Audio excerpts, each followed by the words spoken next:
It's interesting that when I said I lied about my age, the microphone just fell dead.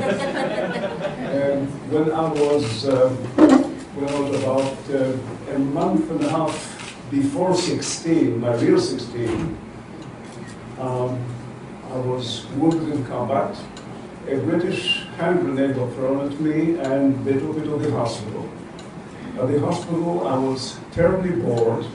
I took a piece of paper, I had a pencil, I drew a cartoon about someone I really didn't like, and that was the British Foreign Minister.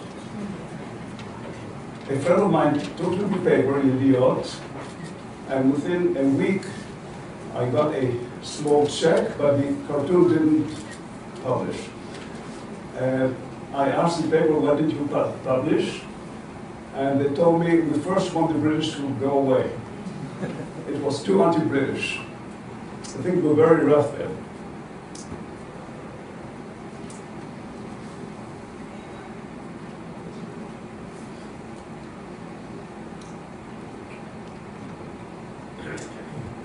I want to use a very old one.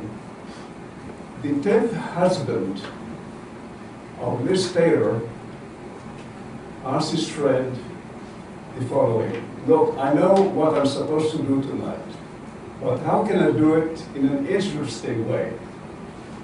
Being the 10th husband. That was my problem with my designated profession as a cartoonist. The profession itself, physically, is a very boring one.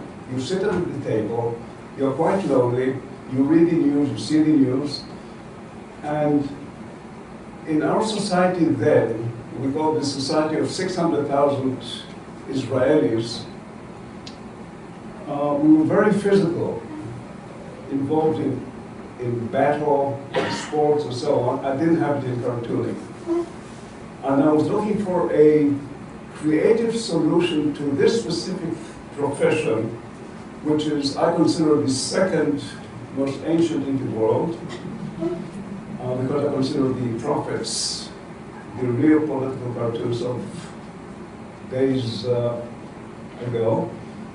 And I started to try to make my profession interesting for me, and first of all, by starting creativity. How can you recreate a profession? So first of all, I found out something very interesting that I'm surprised until today that no one thought about it. My profession is very city-oriented. Maybe it's a small country, country-oriented. I dare say, with all modesty, that I invented the international political cartoon. Now, how do you do it?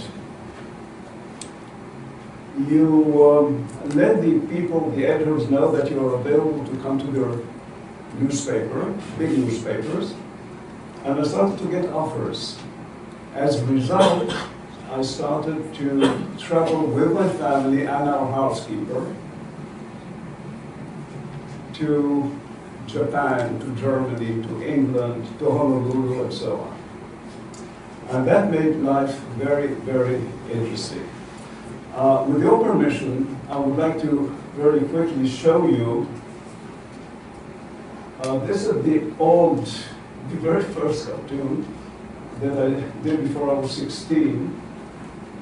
And this is how I redrew it now, the same cartoon, almost exactly, just to show you the difference of what 66 years have made. And I would like to tell you some incidents that I had through my profession, because I also made a point to interview world leaders, again, to make my life interesting. And we have a situation where, for instance, a plane landed, true story by the way, a plane landed in Manila airport. Off comes the main contender for the Philippine elections, Aquino, the husband of the President Aquino, the woman, his wife. but it was before she was a president. As he comes down, he's being shot by a machine gun, submachine gun. Blood splashed all over. Everyone knows and is sure that the president of the Philippines, who is his main contender, is to blame because he's the contender. The economy goes down. We spoke before about economy, and the reputation of the leadership is so important for the economy to bloom. I connect with the president from Tokyo, then I'm the senior analyst for the Asahi Shimbun in Tokyo, and I said to him, I would like to interview you. Next day, I'm in the Philippines. I come to him and I say, President Marcos, I'm in a position to restore your country's economy. I'm in a position to build up your reputation from scratch. And he said, really? Tell me please, because he was in a dark situation. I said, yes. I'm going to bring you to a lie detector, ask you one question, you just answer yes or no. Did you kill Aquino or no? Sure. Did you kill Aquino or no? And he said, of course not. And it says, look, I know I'm a smart man. Am I crazy to kill Aquino when everyone is going to blame me anyhow? Put you on the polygraph. Let's put you on your word. And you'll come out clean. The economy will zoom and so on. He grabs my hand like this and says, why the hell didn't I think about such a thing? When do you want to do it? Tomorrow at 10. Tomorrow at 10 it is. I go back to the hotel, and guess what? The information minister comes to me with 4 goons and says, Mr. Lurie, what would happen if the polygraph, the lie detector,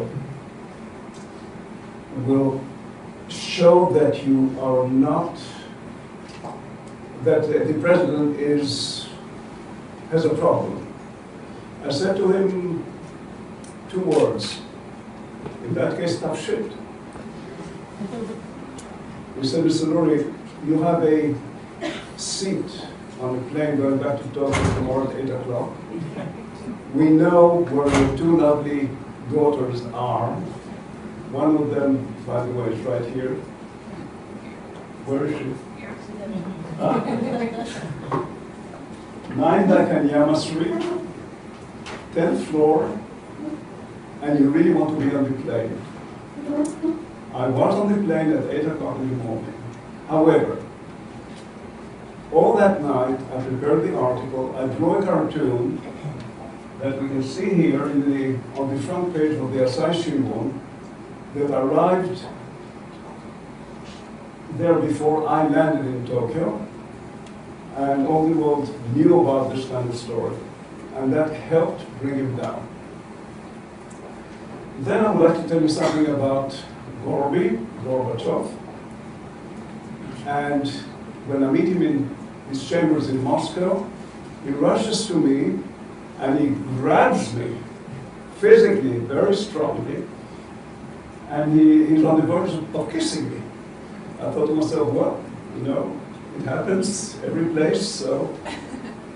And he noticed that I'm a bit confused, and he says, Mr. Lurie, maybe he said, comrade, I don't know, I want you to know that you are the first relative, flesh and blood relative of Karl Marx I ever met.